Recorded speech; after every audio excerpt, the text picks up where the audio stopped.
After my billionaire grandpa died in a horrific accident, his lawyer dropped a bombshell. I was named the sole heir to his $7 billion fortune.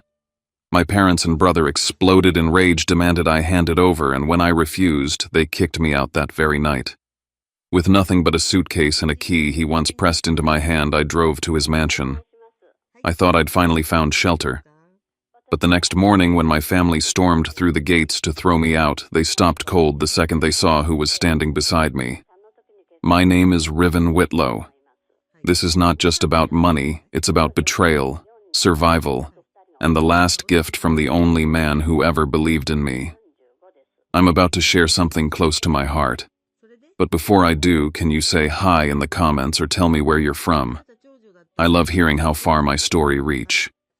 It's always good to know I'm not alone in this. Thank you.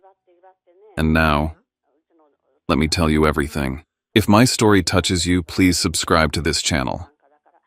Every view, every comment, every subscription reminds me that even when your own family turns their back, strangers out there can still choose to stand with you. I was never the son my family wanted me to be.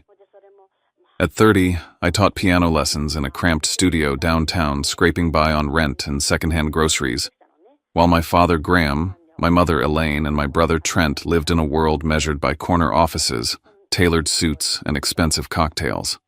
To them, my life was a disappointment, a quiet embarrassment they tolerated but never respected. Yet, in that small studio with its pine-scented walls and the soft glow of a single yellow lamp, I found meaning in every clumsy note a child struck and every pair of small hands learning to move across ivory keys. That was my world until the night my phone rang. It was late. My last student had left the echoes of scales still hanging in the room. I sat at my desk marking finger positions on a worksheet when the number flashed across my phone. Unknown caller. I nearly ignored it. Something in my gut told me to answer. Mr. Whitlow, the officer's voice was heavy, practiced in delivering bad news. There's been an accident. Your grandfather, Harrison Whitlow, he didn't make it. The pen slipped from my hand, bleeding ink across the paper. My chest tightened. The air seemed to collapse around me. My grandfather, my anchor, my one defender, was gone. The next days blurred into black suits, cold handshakes, and the suffocating grandeur of the First Presbyterian Church in Asheville. The sanctuary smelled of lilies and polished wood. My mother barked orders at the florist, rearranging bouquets so they'd look better in photographs. My father stood stiff by the doors, whispering with a banker about accounts and transfers. Trent leaned against a column, scrolling through his phone like the whole event was an inconvenience. And I, standing alone, watched the only person who had ever believed in me lowered into the ground. I remembered his voice, soft but commanding, as he placed my hand on the piano when I was a boy. Riven, he whispered, tapping my chest. Money can buy a piano, but it can't buy music. That comes from here. Those words became my compass, even as my parents scoffed at my career. At the open casket, I placed a single white lily on his chest. My lips trembled. I'll carry it forward, Grandpa, I promise. But when I turned, I caught a glimpse of faces in the crowd: business associates, journalists, opportunists. Their whispers weren't about his kindness, his values, or his laughter. They were about the Whitlow fortune, $7 billion. The will. Next week. As I stepped down the church steps, I felt something cold in my pocket. The small brass key engraved HW, the one he'd slipped into my hand months earlier. For when you have nowhere else to go, he'd said with that cryptic smile. At the time, I thought it was just sentiment. Now I wondered if he'd seen this day coming. Two moments stuck with me that day. One was the silent nod from a woman I didn't know, a tall Latina in a gray suit who looked at me as if we shared a secret. Later, I'd learn her name, Lucia Ramos, my grandfather's COO. The second was a hushed exchange I overheard between my father and an unfamiliar man. The escrow account must be triggered early. He said there's a clause. Their voices faded, but the words rooted in me like thorns. My grandfather hadn't just left behind money. He'd left behind a plan. At the church entrance, Mason Everett, our family lawyer, leaned close. "Monday 9 a.m., Montfort Avenue," he murmured. "Your grandfather left a message just for you." His voice was calm, almost protective, but in that moment I understood the first battle was about to begin. I stood on the steps clutching the cold brass key, the wind from the Blue Ridge sweeping across the graveyard. The melody of my life had cracked in half, leaving only silence and the certainty that something bigger, darker was waiting. Monday morning, the air was heavy with rain clouds pressing low over Asheville. I stood outside Mason's office on Montfort Avenue, a Queen Anne house with dark wood trim and stained glass windows that filtered the light into shards of red and gold. Inside, the smell of leather and coffee lingered. A long table was set with neat stacks of folders, and on the wall hung an old map of Whitlow logistics routes. It was the empire my grandfather had built, an empire I never expected to touch. I barely had time to breathe before the front door burst open. My father strode in like he owned the place, his silver watch snapping into place on his wrist. My mother followed, heels striking the wood floor like gunshots, pearls gleaming at her throat. Trent slouched in behind them, sunglasses on at 9 a.m., smirking as if the outcome was already decided. They sat at the head of the table, claiming their positions before Mason even spoke. Mason cleared his throat, adjusted his glasses, and began. Henry Whitlow was of sound mind when he revised his will. He underwent independent medical evaluations, all documented. I was present for each signing. My father waved a dismissive hand. "Spare us the ceremony." But Mason pressed on. He opened the folder and read, "I, Henry Whitlow, hereby leave the entirety of my estate, real and financial assets, investments, and holdings valued at approximately $7 billion to my grandson, Riven Whitlow." The room froze. My stomach lurched. My mother gasped, knuckles white against the table. My father shot to his feet, the chair toppling behind him. Trent slammed his fist against the oak. "What about me? What about us? This is insane." Mason didn't flinch. Mr. Whitlow anticipated this response. He made it clear this decision was deliberate. He stated that Graham and Elaine had been provided for amply during his lifetime, and that Trent's repeated failures proved he lacked the discipline to steward the fortune. He wished his legacy to pass solely to Riven. Before anyone could argue further, Mason dimmed the lights and pressed a button on a remote. A video flickered onto the screen. There was my grandfather sitting in his leather chair, eyes sharp and voice steady despite age. "If you're watching this, it means I'm gone. Graham, Elaine, Trent, I love you, but I cannot ignore what you've become. Greed has blinded you. You saw me as a wallet, not as a father or grandfather. Riven is different. He visits because he cares. He has integrity. He will carry my legacy with dignity." The silence afterward was crushing. My mother muttered a curse under her breath. My father accused the screen of manipulation. Trent demanded a startup fund, shouting that Grandpa had promised. But the evidence was unshakable. Finally, Mason slid a small envelope toward me, sealed with red wax and my grandfather's initials. "He left this for you, Riven. To be opened only when you're alone." My fingers trembled as I pocketed it. The shouting escalated. My father's fists trembled on the table. My mother hissed about betrayal. Trent demanded capital. Through it all, I stayed quiet, watching, memorizing, letting their rage wash over me like a tide I refused to drown in. Then Mason revealed something none of us expected. There is also a codicil, a safeguard. If within 6 months of Mr. Whitlow's death, Riven signs away control of the estate, 80% of the assets will automatically bypass the transferee and instead flow into the Harrison Whitlow Foundation. In short, if coerced, the fortune will dissolve into philanthropy rather than enrich anyone else. The fury in my father's face was like fire. He planned this. He planned to strip his own son. Mason's gaze was steady. He planned to protect what mattered. And then came my grandfather's last words in the video. "Riven, you will not be alone. They know where to find you." I didn't know what he meant, but I felt the weight of it like a hand resting on my shoulder from beyond. When it ended, I walked out into the damp morning. My phone buzzed. A message from my father tonight. 7 p.m. Be home to discuss. Or don't call me father again. The key in my pocket pressed sharp against my leg. The sealed letter burned in my hands, and I knew whatever came next would decide everything. Dinner that night at my parents' house in North Asheville was staged like a reconciliation, but it was nothing more than theater. The sandstone walls, the glass panes gleaming with reflected firelight, the heavy furniture polished to perfection, everything about that house spoke of power, and none of it felt like home to me. We sat at the long mahogany table. My father set down a folder, his tone deceptively calm. "Riven, let's be reasonable. Sign this transfer. In return, you'll get a 10% allowance for life.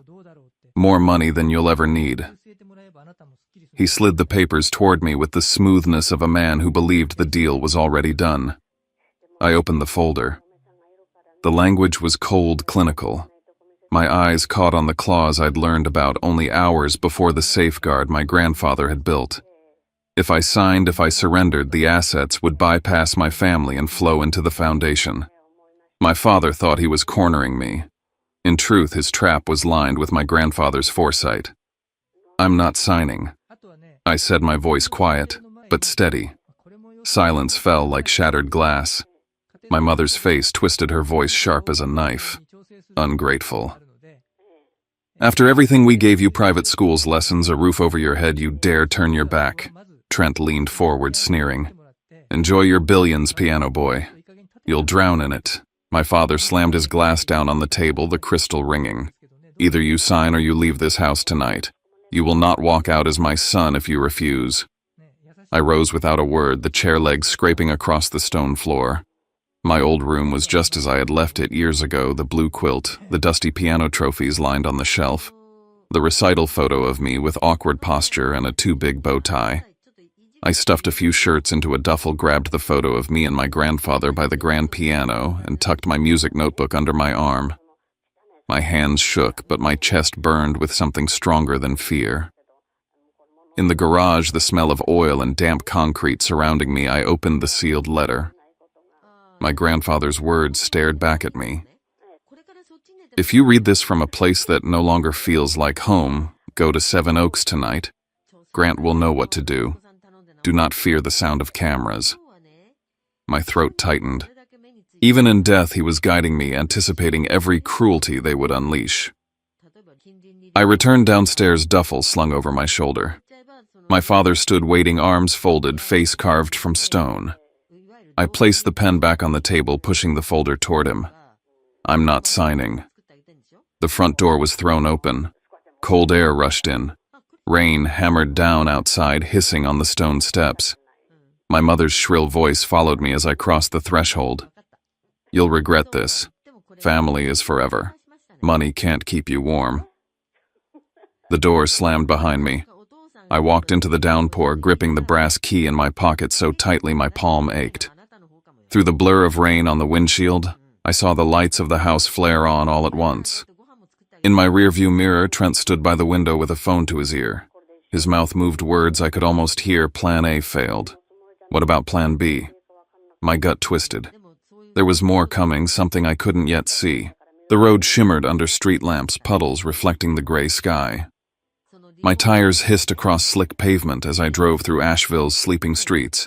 The prelude I had never finished teaching a student played itself in my mind, each note incomplete, unresolved. By the time the iron gates of Seven Oaks rose ahead, the rain was a wall between the past and everything that waited for me. I slid the brass key into the lock. A heavy click echoed through the storm. The gates swung open, and I stepped into the only place that had ever felt like sanctuary and the battleground my grandfather had left behind. The drive wound uphill through oaks, dripping with rain, the gravel crunching beneath my tires. Lights glowed faintly in the windows of Seven Oaks, the estate that had once been my childhood refuge. Tonight it looked like a fortress, silent and waiting. The front doors opened before I could knock. A tall man with graying hair and a pressed suit stood in the doorway. His eyes softened when they found me. "Mr. Riven," he said with a respectful bow of his head. "Your grandfather knew you'd come tonight." It was Grant Holloway, the man who had been at my grandfather's side for decades. He led me through the grand foyer, the air rich with the scent of cedar and lemon polish. The marble floor reflected the chandelier's glow. The sitting room still carried the faint musk of wood smoke. The grand piano in the music hall sat under its velvet cover, silent as if waiting for my hands. Through the tall windows I could see the rain-slicked roses in the garden, their petals heavy with water. "Come," Grant said, his tone steady but grave. He guided me down a corridor lined with portraits of Whitlow ancestors, their painted eyes seeming to follow me. At the end was a steel-reinforced door. Inside, the hum of machinery filled the space, a wall of monitors casting a cold blue light, every corner of the estate under surveillance. "He had this installed last year," Grant explained. "Said there would come a time when it would matter. He told me it would be family we'd need to guard against." The word struck me harder than I wanted to admit. To need cameras against your own blood. My grandfather had seen this coming long before I had. Later, I sat by the fireplace in the study, staring at the old chessboard we used to battle over on Sunday afternoons. The sealed letter weighed heavy in my pocket. I opened it again, reading every line this time. "I have left behind those you can trust. When they come, open the door for them. You are not alone." Near midnight, headlights swept across the driveway. My pulse quickened. I heard the gravel crunch and the low murmur of voices. The doorbell rang once sharp and echoing through the hall. Grant moved to the door and opened it. Standing there, rain dripping from his coat, was Mason Everett, the lawyer who had read my grandfather's will. He carried a thick folder under his arm. His eyes met mine, and for the first time since the funeral, I felt a surge of something I thought I'd lost resolve. He set the folder on the table. "Your grandfather called this the safeguard file. He wanted you to have this if the family turned on you. It outlines a reserve fund independent of the estate that will cover 2 years of council security and operations. He wanted to make sure you had room to breathe before they came at you with everything they had. 2 years. My grandfather had given me a window of survival, a chance to grow into the role I hadn't asked for but couldn't abandon." Grant shifted uneasily. "There's more." He pulled up footage from the cameras. The monitors flickered, and there was Trent, my brother, slipping through a side entrance after the funeral, rifling through drawers before hurrying out again. Grant's jaw tightened. That's only part of what was captured. The rest. "It's better we hold back until the time is right." Mason leaned closer, lowering his voice. "Before your grandfather passed, he met with Judge Eleanor Price. He asked her to act as an independent overseer to make sure no challenge could strip you of what he left. She agreed. You're not standing against them alone." I sat back in the leather chair, the fire's glow painting the room in amber. The weight of the past 24 hours pressed down, but beneath it something new stirred, a line drawn, a stand taken. Mason placed a hand on my shoulder. "Tomorrow others will come." He made sure of that. "But be ready. They won't wait long to strike." I looked around the mansion at the shadows that seemed to carry my grandfather's presence. For the first time since the reading of the will, I didn't feel like a man abandoned. I felt like a man stepping into a war that had already begun, armed with allies I hadn't yet met, and a legacy I couldn't walk away from. Morning at Seven Oaks carried a heavy stillness, the kind of silence that hummed in the walls like the house itself was waiting. I sat at the oak dining table, the chandelier above casting a harsh white glow across the empty chairs. Grant appeared at the door and cleared his throat softly. "Someone is here to see you, Mr. Riven." I rose, half expecting another attack, but when the door opened I saw a woman with graying hair and tired eyes that immediately filled with tears. Delia Monroe. She had been my grandparents' housekeeper for over 20 years. She set down her worn handbag and stepped forward without hesitation, wrapping her arms around me. Her voice shook. "You look so much like your mother did when she was young before she changed." Delia reached into her bag and placed 2 bound journals on the table. "These were your grandmother's. She recorded everything, every visit, every demand, every kindness." My hands trembled as I opened the first. In her looping handwriting were lines that struck like daggers. "Graham came again today asking for more money. When we refused, he shouted, called us selfish. Later, Riven arrived with soup. He stayed until Harrison's fever broke. Page after page showed the same pattern, my parents and Trent treating my grandparents like a vault while I came not for money but because I loved them. Reading it was agony. Yet each word was proof undeniable that my grandfather hadn't acted on a whim when he left me everything. By noon, another visitor arrived. Lucia Ramos, the COO of Whitlow Logistics, stood in the doorway with her laptop bag. She had been the woman who nodded at me during the funeral. She shook my hand firmly, her eyes sharp but kind. "Your grandfather trusted me to tell you this," she said, opening her computer to reveal spreadsheets and financial reports. "He refused to invest in Trent's ventures because Trent burned through millions in reckless startups. Harrison told me once, 'A fortune is not a toy.' He believed you would never let it become one." Her words steadied me. Yet they also carried weight within the company. Not everyone agreed with my inheritance. Some directors had long ties to my father. "There are people inside," she said carefully, "who will not accept you. You need to know that." Later that afternoon, Vikram Desai arrived. The family's trusted investment advisor, he carried thick binders full of records. He spread them across the table, pointing out long-term strategies Harrison had put in place. He thought 50 years ahead, Vikram explained. He diversified, protected, safeguarded every corner. He knew one day this responsibility would fall to you, and he made sure it would be sustainable. One by one, the people my grandfather had trusted came forward, each bringing proof, each handing me a piece of the puzzle. I realized what he had done. He had built a shield for me, not made of steel, but of loyalty, memory, and documentation. Still, with every piece came a reminder of how deeply my family had betrayed him and me. As dusk settled over the estate, I sat alone in the study, the journals open beside me. My phone buzzed. A number I didn't recognize. The message was brief. "Tonight at 11, be careful in the study. Not all your allies are truly yours."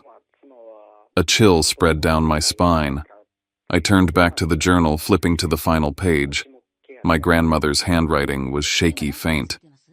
Harrison whispered that one day everything would belong to Riven, but he also warned me someone inside this very house will betray him. I stared at the words until they blurred. My grandfather's fortress suddenly felt like a cage, and the faces I had welcomed hours before seemed painted with shadows. Even in the house he'd sworn would protect me, I wasn't safe.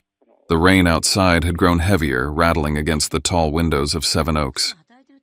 I sat in the library, the journals stacked at my side, the chandelier's light throwing long shadows over the shelves. The warning from the text echoed in my head. Every creak of the floorboard set me on edge. Then Grant's voice broke the silence. "Mr. Riven, you'd better come to the security room." I followed him down the corridor, the hum of machines growing louder. On the monitors, grainy footage showed a figure climbing over the outer fence. The shape was blurred by rain, but the movement was deliberate, practiced. I leaned closer, but before I could make out a face, the feed stuttered and went black. Several cameras flickered, whole sections of footage vanishing.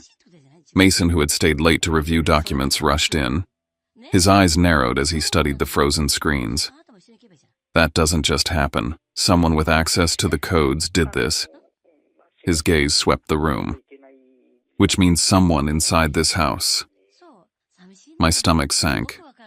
The warning text hadn't been paranoia, it was real. The betrayal wasn't coming from outside.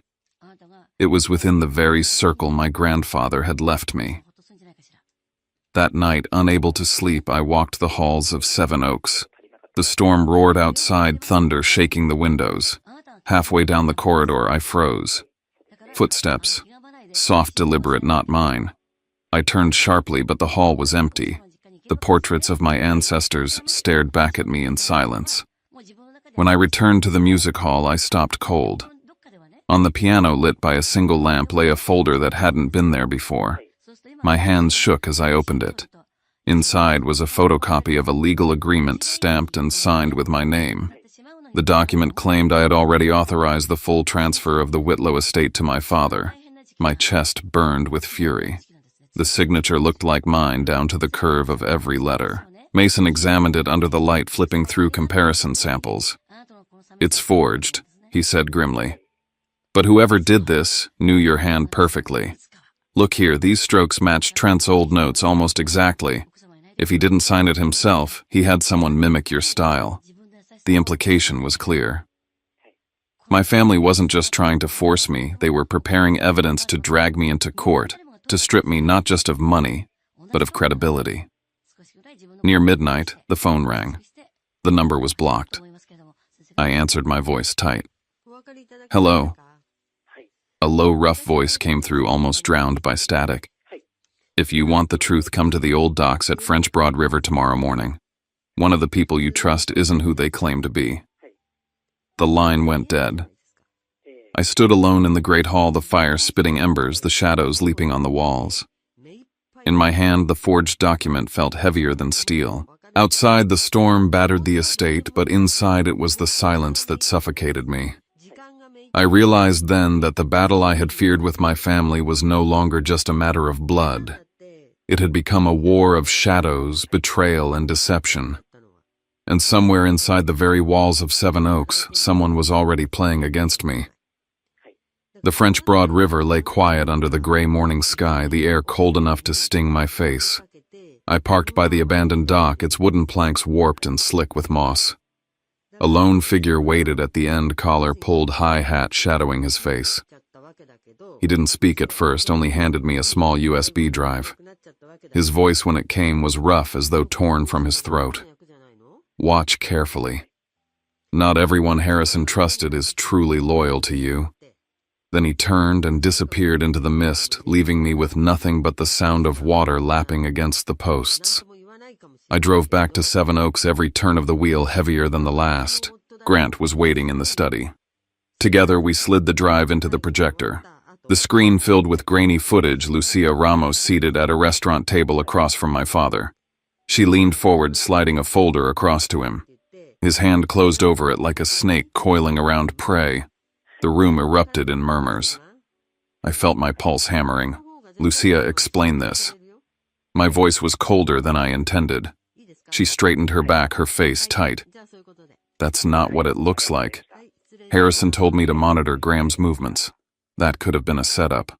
Look closer. The timestamps don't even match. Before I could respond, Vikram leaned over, eyes fixed on the screen. She's right. Look here, frames spliced, pixels blurred. This was edited. Someone wanted you to doubt her. He turned to me with quiet urgency. This has Graham's fingerprints all over it. He's trying to fracture us. The room swelled with voices, accusation meeting defense, loyalty colliding with suspicion. I looked from face to face, doubt settling like smoke. Every ally my grandfather had left me now seemed under a shadow. By nightfall, the estate felt colder. As I returned to my study, something caught my eye. An envelope slipped under the door. I tore it open with shaking hands. Inside were photographs of me and Mason meeting privately in his office, grainy but clear enough to spark doubt. Across the bottom, scrawled in thick black letters, "The closest one is the most dangerous." My chest tightened. Mason had been my anchor, the one constant voice of reason. Now even that bond was under attack. I looked around the study at the faces of those who had sworn to protect me, Lucia, Vikram, Grant.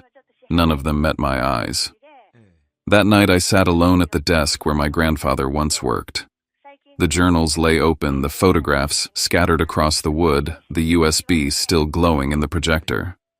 My grandfather's words echoed. You will not be alone.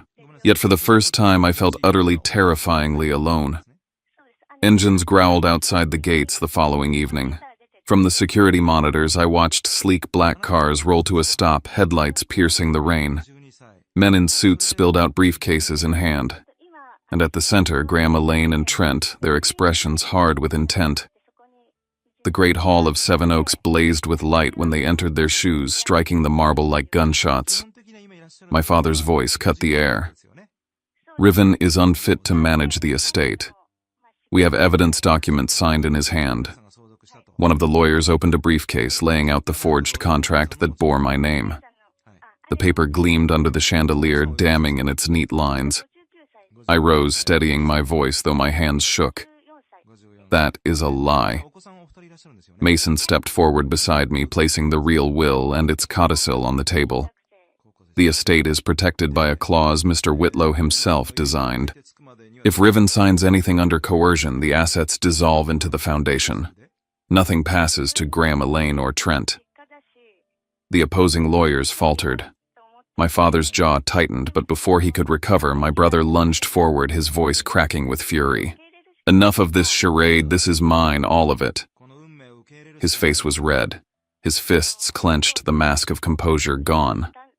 I looked him straight in the eye. "If Grandpa had believed you were worthy, he would have given it to you years ago. He saw who you really are." My mother's sobs filled the room. She clutched at my father's arm, her voice dripping with accusation. "How could you betray us like this? After everything we gave you. You've turned your back on your family." I breathed deeply, forcing calm into my words. Family doesn't hold love hostage. Family doesn't demand signatures at funerals. Grandpa chose me because he knew I would not betray what he built. For a moment, the room was pure chaos. Voices colliding, papers waved like weapons, accusations hurling through the air. Then Grant's voice rang out clear and sharp. "Enough." He pressed a button and a video filled the monitors. The footage showed Graham, Elaine, and Trent rifling through drawers at Seven Oaks just days after the funeral. Their greed played out in high definition, undeniable, and raw. The doors to the hall opened. Judge Eleanor Price entered, her presence commanding silence. "This is sufficient to move forward with charges of unlawful entry and attempted misappropriation of estate property." And then Chief Marla Jennings stepped in, her badge catching the firelight. "If necessary, I'll authorize arrests on the spot." The air drained from the room. My father's face turned a dangerous shade, my mother's tears now tinged with rage, and Trent's bravado wilted into silence. They gathered their things, humiliated, but as they turned to leave, my father paused at the threshold. He stabbed a finger toward me. "This isn't over. You will pay for challenging your own bloodline." The doors slammed shut behind them, the echo rolling through the estate like thunder. My chest heaved, my hands still trembling, but I stood taller than I had before. I was no longer the son they dismissed, no longer the student scraping by. I was the guardian of Harrison Whitlow's legacy, and I had just proven that I could stand my ground. But I also knew this was only the beginning. Their retreat wasn't defeat. It was the promise of war. And for the first time, I understood what it meant to protect an inheritance that was more than money. It was a fight for truth, for loyalty, for the very meaning of family. The Asheville courtroom was packed, every seat filled with people waiting to witness the showdown that had been building for months.